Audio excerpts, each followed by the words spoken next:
Good morning. Today's session is cash management. Let's look into the meaning of cash management first. Cash management is basically concerned with managing the cash flows, deals with inside the business or outside the business. Say for example, there are three aspects of cash management coming. The first aspect is known as cash flows into the firm and out of the firm. There are certain activities bring cash into the business and spend cash from the business. Managing all these activities is the first important aspect of cash management. And second aspect of cash management, there are certain activities within the firm that circulating the cash flows within the business. So that's actually known as second aspect of cash management.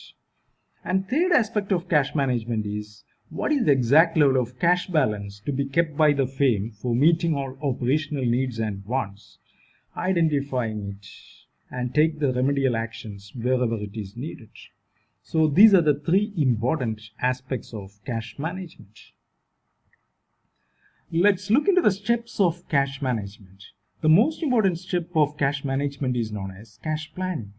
Estimating the cash inflows and cash outflows very accurately by discussing with the functional managers of the organizations and identifying the deficit and surplus position at each and every period for taking some remedial actions whenever, wherever it is needed.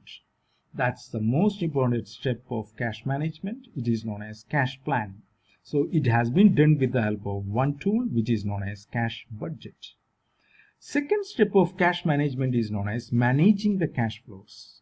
It deals with the speed of the cash flows. So the most important responsibility of financial manager is to accelerate the cash collection process and slow down a little bit on the disbursement process. So this will help to generate more cash in the organization to meet the operating needs of the business. So this is the second step. It deals with the speed of cash flows.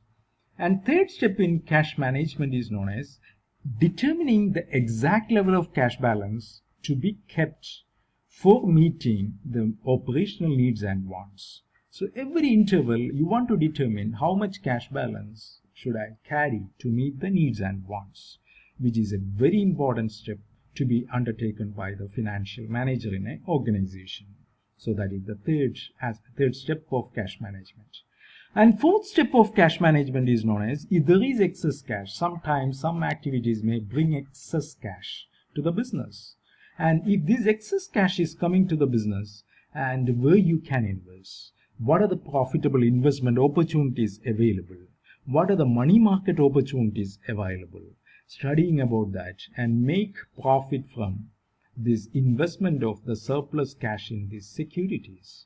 That is the fourth step in cash management. Let's look into the motives of holding the cash. There are several reasons the company carrying the cash. So each and every company should not carry excess cash as well as low level of cash. They must carry the optimum level of cash balance for three purposes. The first purpose is known as transaction motive.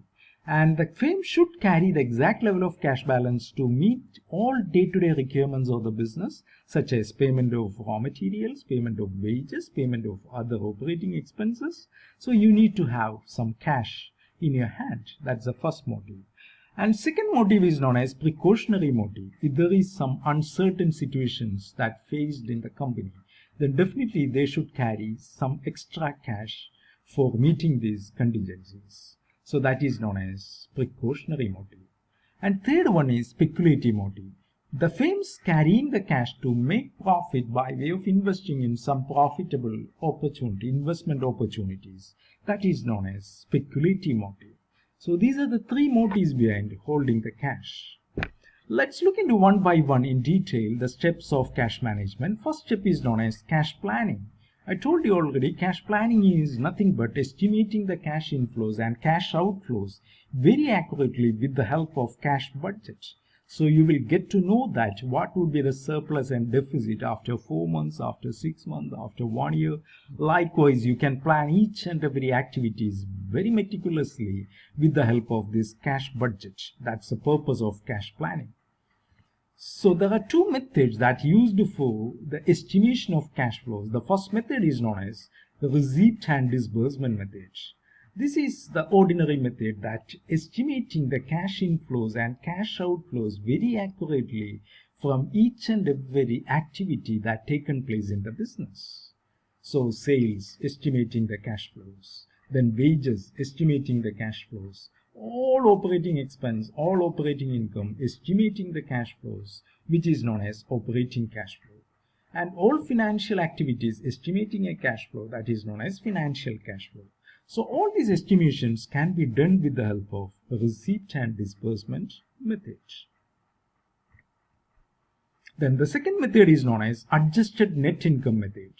This method studies about the movement of working capital items. Working capital is known as the difference between current assets and current liabilities. So there are certain current assets and current liabilities. Studying about the movement of each and every current asset and current liability to know what happens to the cash balance of the company. That is known as adjusted net income method. But it fails to trace out the cash flows in a proper way. That's one of the limitations of this method. And the next step in cash management is known as managing cash collection. So there are two simple steps for managing cash collection and disbursement. One is accelerating the cash collection, and second one is controlling the disbursement. So one of the most popular technique used for accelerating cash collection is known as lockbox system. How we can implement this system? So the company will deposit the checks in a particular bank account, and the particular person who would sell the product can collect the checks from this bank, and he can very immediately get the cash balance from the bank account. That's the purpose of this lockbox system.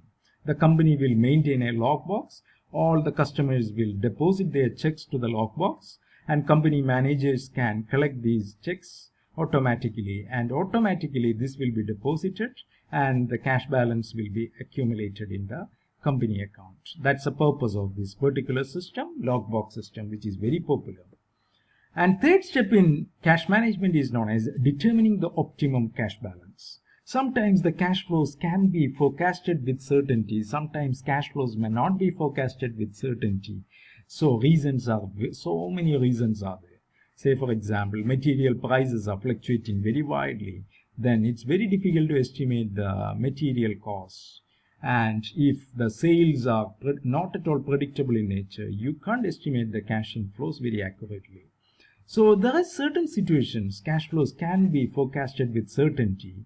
Then you can follow one method. That method is known as Baumol model, which has been used to identify the optimum cash balance of the company. The cash flows are not predictable in nature. You can use Miller-Orr model to determine the optimum cash balance. And let's look into the formula for Baumol model. That's the formula. It's given here. A lot of things. Square root of 2CT divided by K. C is known as carrying cost, T is known as transaction cost, K is known as opportunity cost. Let's look into a simple example for that. Adani Chemical Limited estimated total cash requirements of rupees 2 crores, and company's opportunity cost is 15%, and company will have to incur 150 per transaction. What would be the optimum cash balance should be kept by the firm? This is the question. And the formula is square root of 2CT by K. Square root of 2 into, what is that? 150. 150 is transaction cost. And C is 2 crores. You will know the cash requirements, that is C, divided by 0.15, that is opportunity cost. So you will get 2 lakh rupees. This 2 lakh rupees, the minimum cash balance should be kept by the firm to meet the needs and wants. That's the purpose of Baumol model. And Miller-Orr model is actually putting two limits, upper limit and lower limit, and also the optimum cash balance limit. So 3 things will be found out by this Miller-Orr model. And once the cash balance is reaching at the upper limit, what the financial managers can do, financial managers can withdraw the cash and buy the marketable securities. Then they will take the cash balance to the normal level. When the firm's cash balance is reaching at the lower limit, what the finance manager can do, he can sell the marketable securities and withdraw the cash, get the cash, and this cash will increase. Cash balance will go to the normal level. That's Miller-Orr model's purpose. And the last step in cash management is known as, if there is excess cash balance based on three aspects: safety, maturity, and marketability, the finance manager can invest the surplus cash in these securities: treasury bill, commercial paper, certificate of deposit, bank deposit, intercorporate deposit, and money market mutual fund. These are the instruments available in money market. If there is excess cash, finance manager can invest in all these securities. So what are the 4 steps in cash management? First one is cash planning, and second one is managing the cash flows, and third one is determining the optimum cash balance, and fourth one is investing the excess cash into the profitable securities. Thank you.